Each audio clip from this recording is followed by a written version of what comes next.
গোপন বৈঠকে ইরান আমেরিকার চমকপ্রদ ঘোষণা আসছে শিগগিরই। ট্রাম্প বুঝে গেছেন হার তার অনিবার্য। ইরান যুক্তরাষ্ট্র চুক্তি প্রায় চূড়ান্ত। ট্রাম্পের বক্তব্যে উদ্বেগে ইসরায়েল। ট্রাম্পের বক্তব্যে কঠিন চাপে ইসরায়েল। যুদ্ধ শুরু, চিপের জন্য মুখোমুখি আমেরিকা চীন। জানাবো ইরানকে দমাতে গিয়ে উল্টো ফাঁদে পড়ল ট্রাম্প। এবং সর্বশেষ জানাবো আল জাজিরার বিশ্লেষণ, হরমুজ খুলল, অস্থির থাকবে তেলের বাজার। দর্শক শুনছিলেন সংবাদ শিরোনাম, এখন জানিয়ে দেব বিস্তারিত সংবাদ। তবে তার আগে অনুরোধ থাকবে এই ভিডিওটিতে একটি লাইক দিন এবং কমেন্ট করে জানিয়ে দিন আপনি কোথা থেকে বা কোন জেলা থেকে আমাদের সংবাদ শুনছেন এবং দেখছেন।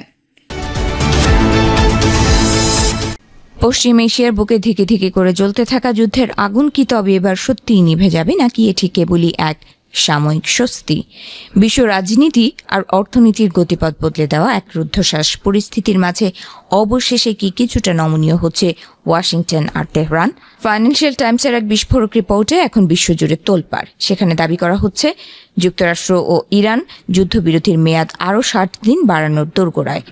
28 ফেব্রুয়ারি ইরান ভূখণ্ডে যুক্তরাষ্ট্র ও ইসরায়েলের যৌথ সামরিক অভিযানের পর থমকে গিয়েছিল পুরো বিশ্ব। এরপর গত 8 এপ্রিল এক নড়বড়ে ও ভঙ্গুর যুদ্ধবিরতির মাধ্যমে আপাতত শান্ত ছিল মধ্যপ্রাচ্যের আকাশ। কিন্তু মার্কিন প্রেসিডেন্ট ডোনাল্ড ট্রাম্পের একের পর এক যুদ্ধংদেহী হুমকি আর রণপ্রস্তুতি বিশ্ববাসীকে প্রতিনিয়ত এক চরম উৎকণ্ঠার মধ্যে রেখেছিল। নিষেধাজ্ঞা আর পাল্টা ক্ষেপণাস্ত্রের এই মহানাটকীয় আবহে শেষ পর্যন্ত ত্রাতা হিসেবে আবির্ভূত হয়েছে পাকিস্তান, কাতার সহ মধ্যপ্রাচ্যের বেশ কয়েকটি দেশ। পর্দার আড়ালে তাদের লাগাতার ও নিবিড় কূটনীতির ফলেই ট্রাম্প প্রশাসন শেষ মুহূর্তে পিছু হটতে বাধ্য হয়েছে। গত সপ্তাহে ট্রাম্পও স্বীকার করেছেন যে বন্ধু রাষ্ট্রগুলোর বিশেষ অনুরোধেই তিনি মঙ্গলবার ইরানে পরিকল্পিত বড় ধরনের বিমান হামলা থেকে নিজের বাহিনীকে সরিয়ে নিয়েছেন। গোপন এই মধ্যস্থতার টেবিলে এখন এমন এক অন্তর্বর্তীকালীন চুক্তি নিয়ে কাটাছেঁড়া চলছে, যা শুধু সাময়িক যুদ্ধবিরতিই নয়, বরং তেহরানের পারমাণবিক কর্মসূচি ও আঞ্চলিক নিরাপত্তার মতো স্পর্শকাতর বিষয় দীর্ঘমেয়াদী আলোচনার এক নতুন দুয়ার খুলে দিতে পারে। অত্যন্ত গোপনে তৈরি হওয়া এই খসড়া চুক্তিতে বেশ কিছু চমকপ্রদ শর্তের গুঞ্জন শোনা যাচ্ছে, যার মধ্যে রয়েছে পর্যায়ক্রমে কৌশলগতভাবে গুরুত্বপূর্ণ হরমুজ প্রণালী উন্মুক্ত করা এবং ইরানের ওপর থেকে মার্কিন অর্থনৈতিক অবরোধ ধাপে ধাপে শিথিল করা।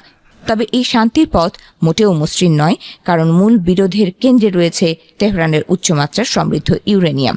ডোনাল্ড ট্রাম্পের সাফ কথা, ইরানকে তাদের সমস্ত সমৃদ্ধ ইউরেনিয়াম ওয়াশিংটনের হাতে তুলে দিতে হবে এবং নাতাঞ্জ, ফোর্দো ও ইস্পাহানের মতো 3টি প্রধান পারমাণবিক স্থাপনা গুঁড়িয়ে দিতে হবে। অন্যদিকে ইরানের নেতারা নিজেদের সার্বভৌমত্ব রক্ষায় অনড় থেকে জানিয়ে দিয়েছেন শান্তিপূর্ণভাবে কাজের জন্য ইউরেনিয়াম সমৃদ্ধ করার আইনগত অধিকার তাদের রয়েছে। এই দুই চরম মনস্তাত্ত্বিক লড়াইয়ের মাঝেই ইরানের পররাষ্ট্র মন্ত্রণালয়ের মুখপাত্র ইসমাইল বাঘাই এক বিবৃতিতে কিছুটা আশার আলো দেখিয়েছেন। তিনি জানিয়েছেন, যুদ্ধের আনুষ্ঠানিক সমাপ্তি জানার প্রথম ধাপ হিসেবে তেহরান এখন একটি সমঝোতা স্মারক চূড়ান্ত করছে। তবে তেহরানের পার্লামেন্ট স্পিকার বাঘাই গালিবাফ আবার মার্কিন প্রশাসনের আন্তরিকতা নিয়ে তীব্র শঙ্কা প্রকাশ করে বলেছেন, ওয়াশিংটনকে কোনোভাবেই বিশ্বাস করা যায় না, তবুও তারা কূটনীতির শেষ সুযোগটি দেখতে চান। ইরানকে কাবু করতে যুদ্ধের যে আগুন জ্বালিয়েছিলেন ডোনাল্ড ট্রাম্প, 3 মাস যেতে না যেতেই সেই আগুন এখন উল্টো পোড়াতে শুরু করেছে খোদ ওয়াশিংটনকেই। একের পর এক হামলা, হুমকি আর শক্তি প্রদর্শনের পরও তেহরান ভেঙে পড়েনি। বিশ্লেষকেরা বলছেন, ইরানের বিরুদ্ধে শুরু করা যুদ্ধেই কি ধীরে ধীরে নিজেই আটকে যাচ্ছেন ট্রাম্প। রয়টার্সের এক প্রতিবেদনে বলা হয়েছে, যুক্তরাষ্ট্র ও ইসরায়েলের একের পর এক হামলায় ইরানের সামরিক অবকাঠামো ক্ষতিগ্রস্ত হলেও তেহরান এখনো ভেঙে পড়েনি। পাশাপাশি বিশ্ব জ্বালানি বাণিজ্যের অন্যতম গুরুত্বপূর্ণ রুট হরমুজ প্রণালীর ওপর এখনো শক্ত নিয়ন্ত্রণ ধরে রেখেছে ইরান। আর এই নিয়ন্ত্রণই ওয়াশিংটনের মাথা ব্যথার সবচেয়ে বড় কারণ হয়ে উঠেছে। অপারেশন এপিক ফিউরিকে হোয়াইট হাউস একটি সফল অভিযান হিসেবে তুলে ধরলেও বাস্তবতা বলছে ভিন্ন কথা। কারণ যুদ্ধ শুরু হওয়ার পরও ইরান তাদের পারমাণবিক কর্মসূচি বন্ধ করেনি, বরং আরো কঠোর অবস্থান নিয়েছে। তেহরানের শাসন ব্যবস্থাও টিকে আছে আগের মতোই। বিশ্লেষকদের মতে, ট্রাম্প প্রশাসনের সবচেয়ে বড় সমস্যা হলো তাদের কাছে এই যুদ্ধের কোনো স্পষ্ট পরিকল্পনা নেই। ধারণা ছিল ভয়াবহ সামরিক হামলা ও চরম চাপের মুখে ইরান শেষ পর্যন্ত আলোচনার টেবিলে নতি স্বীকার করবে, কিন্তু বাস্তবে ঘটেছে ঠিক উল্টো চিত্র।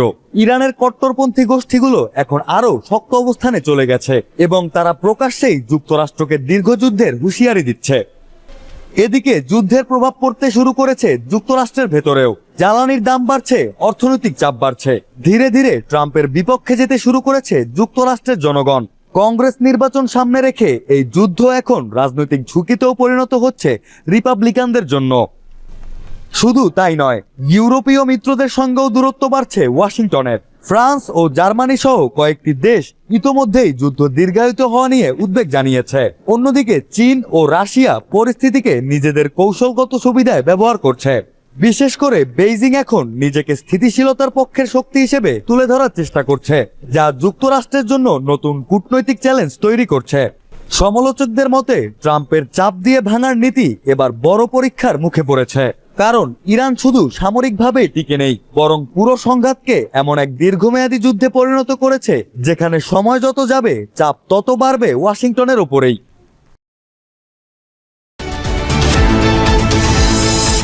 বিংশ শতাব্দীতে বিশ্ব রাজনীতি এবং ক্ষমতার সমীকরণ নিয়ন্ত্রিত হতো মধ্যপ্রাচ্যের তেল দিয়ে, আর একবিংশ শতাব্দীর 2026 সালে এসে সেই ক্ষমতার মূল চাবিকাঠি হয়ে দাঁড়িয়েছে মাত্র কয়েক মিলিমিটারের সিলিকন চিপ বা সেমিকন্ডাক্টর। কৃত্রিম বুদ্ধিমত্তা বা এআই প্রযুক্তির যে বৈপ্লবিক বিস্ফোরণ আমরা দেখছি, তার ব্যাকএন্ডে থাকা সুপার কম্পিউটার এবং আধুনিক সামরিক ক্ষেপণাস্ত্রগুলোর মূল চালিকা শক্তি হল এই অ্যাডভান্সড মাইক্রোচিপ। এই চিপের নিয়ন্ত্রণ নিজেদের হাতে রাখতে এবং প্রতিপক্ষকে এআই প্রযুক্তিতে পঙ্গু করে দিতে এখন সরাসরি এক ঠান্ডা যুদ্ধে মুখোমুখি দাঁড়িয়েছে পৃথিবীর দুই পরাশক্তি আমেরিকা এবং চীন।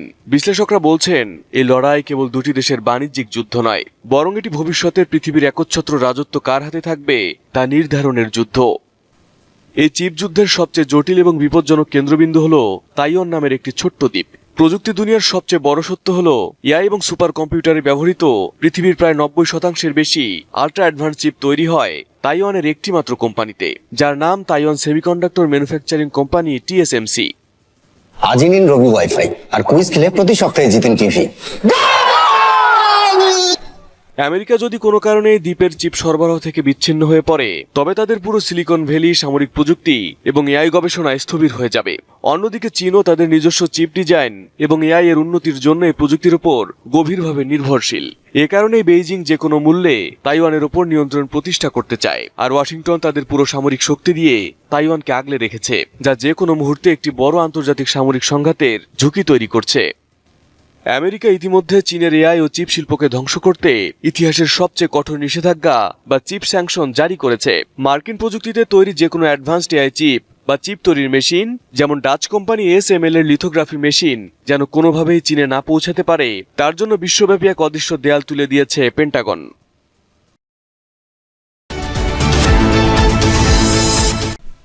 যুক্তরাষ্ট্র ও ইরানের মধ্যে চলমান কয়েক মাসের রক্তক্ষয়ী সংঘাতের অবসান ঘটাতে একটি বড় ধরনের চুক্তি মোটামুটি চূড়ান্ত হয়েছে বলে দাবি করেছেন মার্কিন প্রেসিডেন্ট ডোনাল্ড ট্রাম্প। নিজের সামাজিক যোগাযোগ মাধ্যম ট্রুথ সোশ্যালে দেওয়া এক পোস্টে তিনি জানান, আমেরিকা, ইরান এবং সংশ্লিষ্ট দেশগুলোর চূড়ান্ত অনুমোদন সাপেক্ষে একটি চুক্তির আলোচনা প্রায় শেষ পর্যায়ে।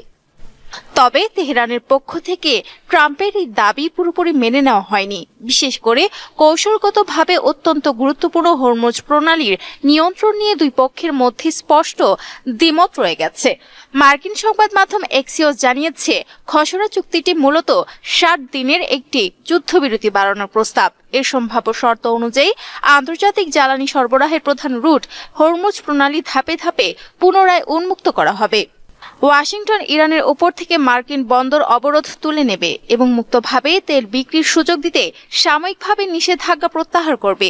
একই সঙ্গে বিদেশের ব্যাংকে আটকে থাকা ইরানের জব্দ করা বিপুল অর্থ ছাড় দেওয়া হবে।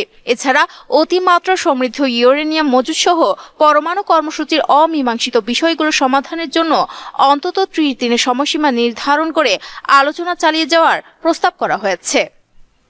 এই ঐতিহাসিক সমঝোতার পেছনে পাকিস্তান ও কাতার গুরুত্বপূর্ণ মধ্যস্থতাকারীর ভূমিকা পালন করেছে। সম্প্রতি তেহরানে পাকিস্তানের সেনাপ্রধান জেনারেল আসিম মুনিরের নেতৃত্বে উচ্চ পর্যায়ের প্রতিনিধি দল ইরানি কর্মকর্তাদের সঙ্গে নিবিড় বৈঠক করেন। পাকিস্তানের প্রধানমন্ত্রী শাহবাজ শরীফ ইতোমধ্যে ট্রাম্পকে এই শান্তি প্রক্রিয়ার জন্য অভিনন্দন জানিয়েছেন। কূটনৈতিক সূত্র মতে মধ্যপ্রাচ্যের বেশ কয়েকটি দেশ ও তুরস্কের শীর্ষ নেতারাও ট্রাম্পকে এই সমঝোতা স্মারকটি গ্রহণ করার জন্য জোরালো তাগিদ দিয়েছেন। তবে এই সম্ভাব্য চুক্তি নিয়ে ইসরায়েলের মধ্যে গভীর উদ্বেগ দেখা দিয়েছে। ট্রাম্প ইসরায়েলের প্রধানমন্ত্রী বেনিয়ামিন নেতানিয়াহুর সঙ্গে ফোন আলাপ করে এটিকে ইতিবাচক বললেও তেল আবিব একে ভীতি হিসেবে দেখছে। ইসরায়েলি সূত্রগুলোর মতে এই চুক্তির ফলে হরমুজ প্রণালী খুলে যাবে এবং নিষেধাজ্ঞা উঠে যাবে, কিন্তু তেহরানের পরমাণু কর্মসূচি বা ইউরেনিয়াম মজুদ ধ্বংসের কোনো স্থায়ী গ্যারান্টি থাকবে না। পরিস্থিতি পর্যালোচনায় নেতানিয়াহু তার নিরাপত্তা কর্মকর্তাদের নিয়ে জরুরি বৈঠক করেছেন।